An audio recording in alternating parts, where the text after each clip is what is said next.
This dish is rich, the sauce is creamy and delicious, and the chunks of chicken themselves are so tender and crispy. You're going to want to make this every day. And what is that, Ma? Bang bang chicken. Exactly. And just a quick note, bang bang chicken is called bang bang chicken because of the way it used to be made tender, but we don't do that nowadays. We used to use a wooden roll like this, probably about 4 times bigger though, and just whack the chicken till it's tender. But again, that's old school, and that's from a pestle and mortar. It's not dodgy. This thing here. What are we going to do, Ma? We're going to cut up the chicken. Yeah, I was going to say get on with the recipe, but that will do. Yeah, we're going to go cut up the chicken now. Yes. Now this recipe is actually really easy. We're just going to have some chicken thighs, aren't we, Ma? Yes, chicken thigh is best. Do you want to do these in slices? Because you can do them as like strips or fingers. Or cubes. Or cubes. I think cubes. Yes. Yeah? Yeah. You're just going to, when you have chicken thighs and they have been deboned and deskinned, sometimes in the middle here, you can have a bit of cartilage. So just run your fingers through, and if you can't feel any hard spots, there's no cartilage, so you don't have to worry about it. If there are, just simply take your knife and cut it out. Yeah, I like it. I wouldn't cut it off. Yeah, Mum does like cartilage, don't you? Yes. Yeah. So chunks. Side note, full recipe for this can be found in our second cookbook on page 250, and that's part 2. And yes, it's spelt wrong on purpose. Well, it wasn't on purpose. It was a mistake, but I've kept it just as a joke because I'm terrible at spelling. Oh, there's a point. Look, I felt that bit of cartilage. Okay.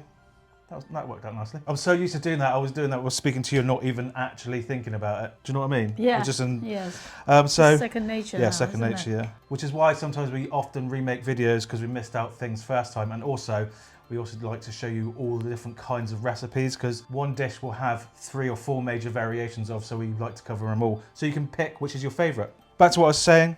This is in the second cookbook, page 250, but the ingredients list is below in the description, along with a Linktree link where we have like the suggested products, the stuff we use in the videos and stuff like that. And if you're liking what you're seeing at the moment, make sure to hit that subscribe button, like the video, and comment. Let us know what you want to see us cook, because you never know, your suggestion could get done.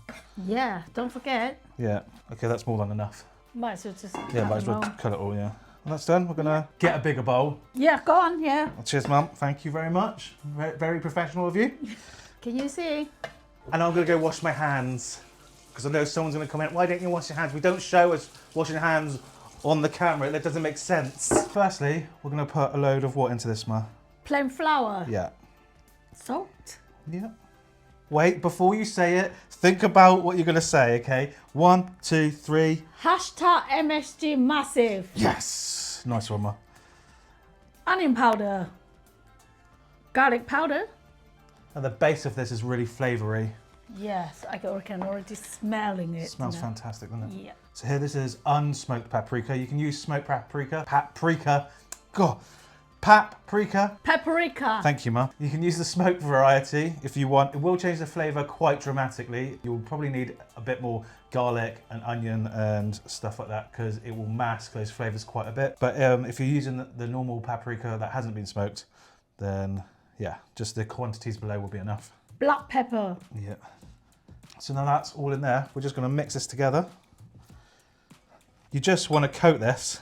Just toss it about. Also, the vlogs are back if you want to head over to my vlog channel. I swear there quite a bit, so if you don't like swearing, don't visit there. Also, side note for this, we season the inside quite well because the rest of the stuff on the outside isn't going to be seasoned because you can't really season the panko really. You can put some salt and MSG into that if you want, but it's not going to stay very well. No. And the egg we're not going to season either because it's going to go straight in on top of this mix, which is already very well seasoned. Yes. So we're just going to make sure that's all covered.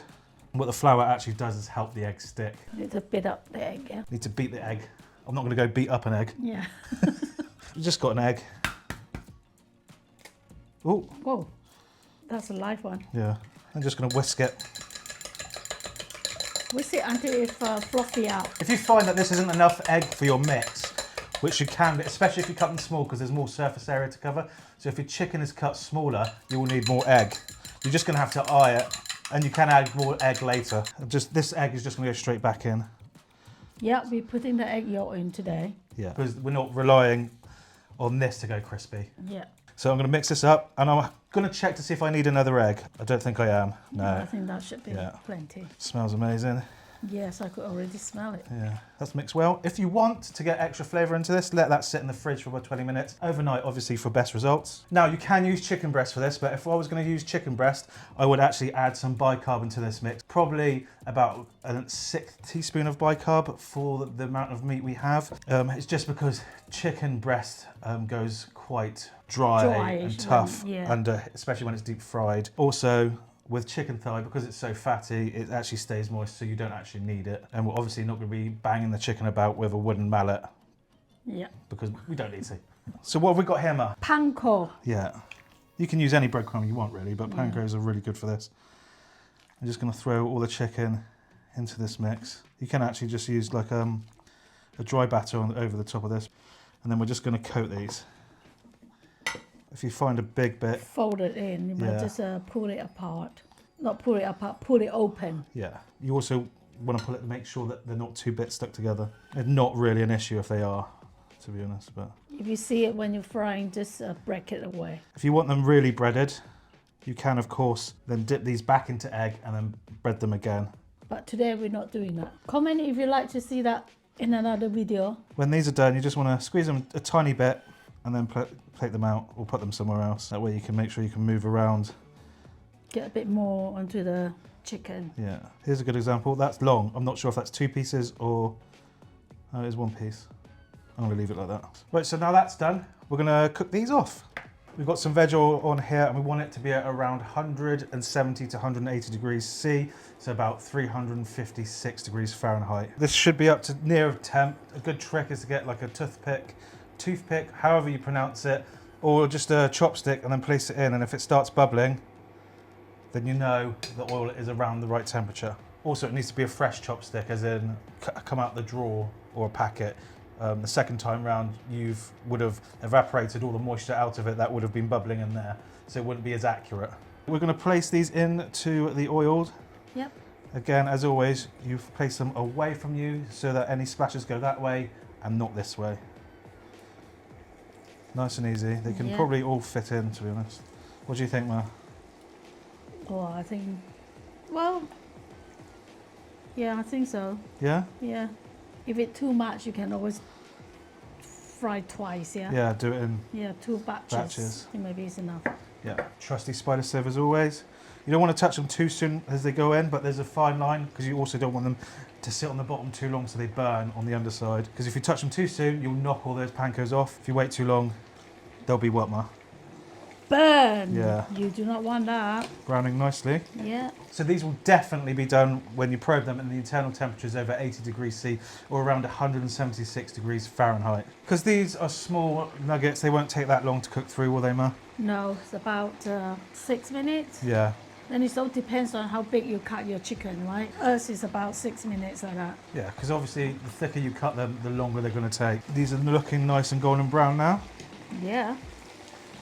Probably will only need another minute. Then you can second fry these if you want for that extra little crunch. But we're not going to be double frying today. If you're not sure about the chicken, the best is probe it, okay? Always. Yeah. We probe literally everything that comes out of our kitchen. We know it's done. It's just we want to make sure it's done. Yeah. And there's nothing wrong with being sure. There we go. Yeah. Look at that. Are we going to fry the second batch? Or? Yeah. And then we're just going to let these drain on some kitchen roll for about 5 minutes. We're going to make the sauce and then dish them up. Side note, we weren't going to show you this because we didn't think you'd be interested, but we realised we do this second nature and you guys might not know this. So the first time round, they would have knocked off some flakes into the bottom, which means we want to get rid of those because those can burn.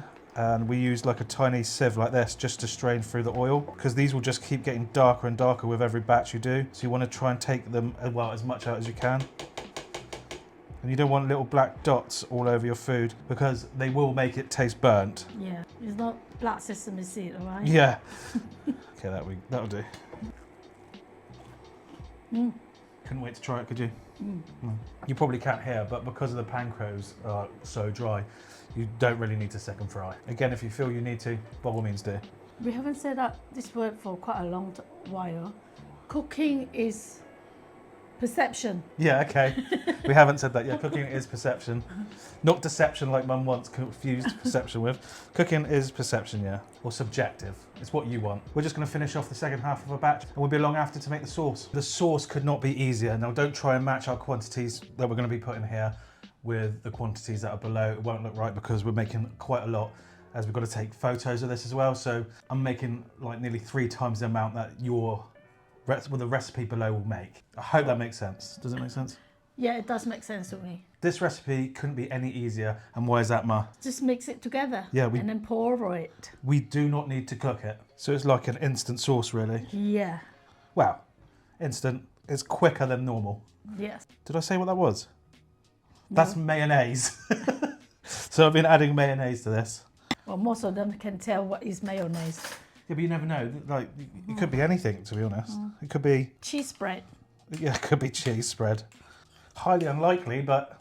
And we've got some... This is sriracha here. Sweet chili sauce. Yeah, and a good quality one as well. Sesame paste. Yeah, so you can use sesame oil, but it's a bit too strong. If you're going to use sesame oil, literally use it very sparingly. I'd say less than a 1/4 teaspoon for this amount we're doing. So I'd say probably a couple of drops if you're doing it for your home cooking, but we're going to use about a teaspoon of this. We also prefer the sesame paste because it gives it a nicer texture, almost like a peanut butter into it. But that's normally solid in a jar. Yeah, they do. So what you do is we took a little bit out, put it into a microwavable tub, put it in the microwave on a medium heat for about 20 seconds, take it out, mix it up, and do that until it becomes runny. Garlic powder? Yeah. You want to make sure you kind of evenly distribute that, otherwise you might get lumps. Cracked Yeah. pepper. Cracked black pepper. Lime juice. Yeah.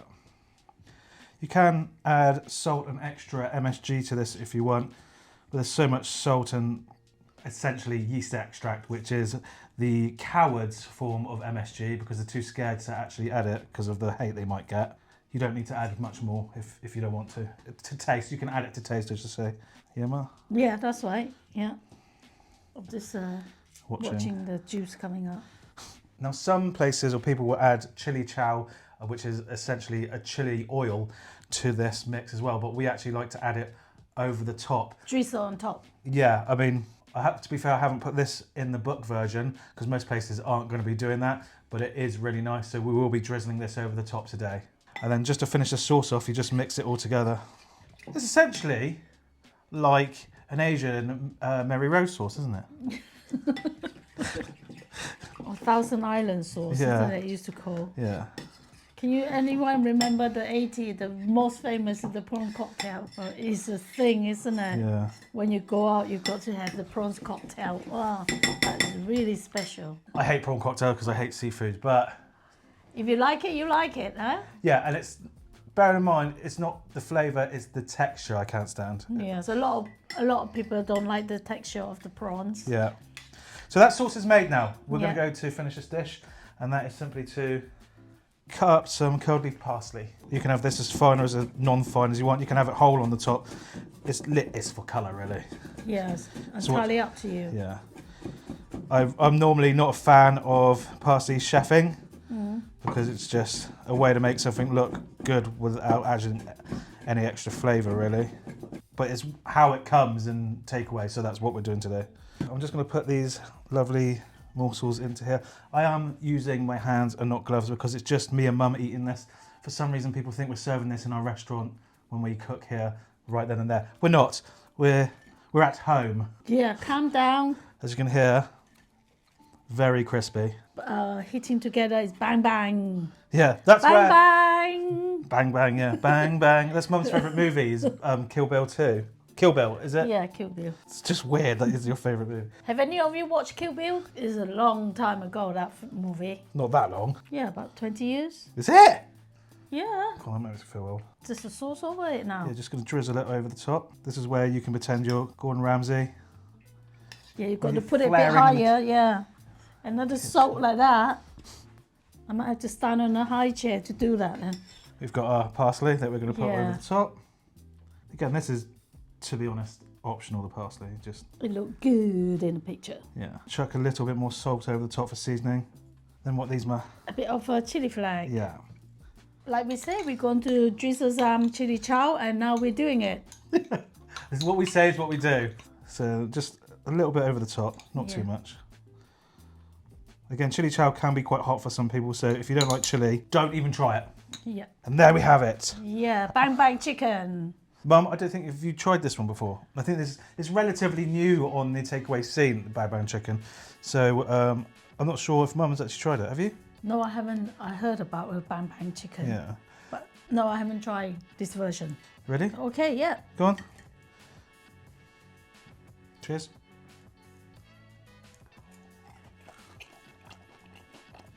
Mm. 100%. Yeah. If you used sesame oil in this, It'd be too pungy. way too powerful. Actually, the lime works really well with the parsley. Yes. You are actually tasting a lot of the parsley coming through. The sauce itself is tangy. It's really good. Mum was saying how you would like it in a prawn cocktail, wouldn't you? Yeah. Yeah. You can do this in prawns as well, though. Give it a bit of Yeah. extra dip. Really good. I like that mayonnaise sauce mixed all in. Yeah, I'm not a massive fan of mayonnaise. No, me too. I love garlic mayonnaise, but not just normal mayonnaise. Don't get me wrong, if it's a sandwich, I'll eat it. I don't go out my way to put it on chips like I see everyone else do. But if you like it, you like it, all right? Yeah, but this is legit. Yes. Try it out. This is definitely try it out for sure. Yes. Try out with when you have visitor Why is it we always guest come round? we're always trying to convince people to have parties? You can make this for yourself at home. This is a lot of food here, actually. Yeah, for family. Get together. Yeah. Whatever you want to do with it, just do it. I feel a lot of the chicken flavour is lost if you use chicken breast in this as well. Yeah, it's up to you then. Yeah. I like the chicken thigh, mate. That parsley do go well with it. It really does. And I've been a chef for a long time, and that's probably one of the first times that I think parsley has actually really worked, except for like classics, you know, on fish and stuff like that. But normally you see people put parsley on East Asian and Southeast Asian dishes. It just gets lost in flavour, but that actually works. This also would work really nicely with pork. Oh yeah, Oh yeah. definitely. Yeah, pork, but you would definitely have to use shoulder steak or neck cut, one that's quite fatty. And I would also suggest velveting it beforehand. So just essentially throw some of the pork into water with a load of bicarb, wash the bicarb off after about 20 minutes. And then the pork should be nice and tender. The sauce of the beef is a bit much. The beef richness of the beef and the richness of the sauce will clash a little bit. But try it and let us know how you get on with it. If you want to learn how to cook Chinese takeaway food at home, remember, not traditional. Chinese takeaway is very different. Still tasty, but different. Then maybe check out our cookbooks. If you want to know where to get these, comment below. This one is currently sold out, which is our first one, and is on pre-order only. Should be here end of March, beginning of April, but it could be held up as it was the last few times. Also, it has been known to sell out in pre-order, so if they're sold before they get here, you have been warned, because then it will be the next print run before you'll be able to get another chance to purchase a copy. I just want to say massive thank you to all of you who watch and like our stuff. Make sure to comment because it actually really helps, so that would be awesome. But if not, just make sure you like the content and subscribe. Make sure to hit that notification bell as well, because that will keep us in your feeds and alert you to our new videos. Ma? Yeah, thank you for all your support, that you've been a superstar. Yeah, and if you want to get your name in the credits, which will be on this side, the link to do that is below. Happy cooking, happy eating. Until next time. Bye.